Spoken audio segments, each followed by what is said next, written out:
महाराष्ट्र राजनीति में एक बार फिर सियासी बयानबाजी तेज हो गई है। इस बार शिवसेना यानी उद्धव ठाकरे गुट के राज्यसभा सांसद संजय राउत ने बीजेपी और उसके सहयोगी दलों पर तीखा हमला बोला है। राउत ने दावा किया है कि अगर सिर्फ 1 घंटे के लिए ईडी और सीबीआई का कंट्रोल उन्हें दे दिया जाए तो बीजेपी के 10 टुकड़े हो जाएंगे। उन्होंने यहाँ तक कहा कि 10 मिनट के अंदर ना बीजेपी बचेगी, न शिंदे गुट और ना ही अजीत पवार गुट। यही नहीं, संजय राउत ने देश के लोकतंत्र को लेकर भी कड़ी टिप्पणी व्यक्त की। उन्होंने कहा कि देश का लोकतंत्र लगातार कमजोर हो रहा है। आने वाली पीढ़ी को शायद ये बताना पड़े कि इस देश में कभी लोकतंत्र भी हुआ करता था।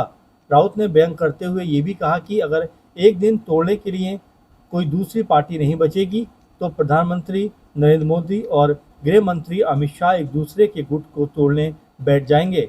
हालांकि ये पूरा बयान संजय राउत की राजनीतिक टिप्पणी है। बीजेपी की तरफ से इस बयान पर क्या आधिकारिक प्रतिक्रिया आती है, इस पर सबकी नज़र रहेगी। दरअसल महाराष्ट्र में पिछले कुछ सालों में शिवसेना और एनसीपी में हुई टूट के बाद दल बदल और गठबंधन की राजनीति लगातार चर्चाओं में रही है। इसी राजनीतिक पृष्ठभूमि में संजय राउत का ये बयान एक बार फिर सियासी बहस का विषय बन गया है। अब सवाल ये है कि क्या इस बयान के बाद महाराष्ट्र की राजनीति में और गर्मी आती हुई दिखाई पड़ेगी या फिर ये सिर्फ चुनावी बयानबाजी बनकर रह जाएगी। आपकी राय कमेंट में ज़रूर बताइए।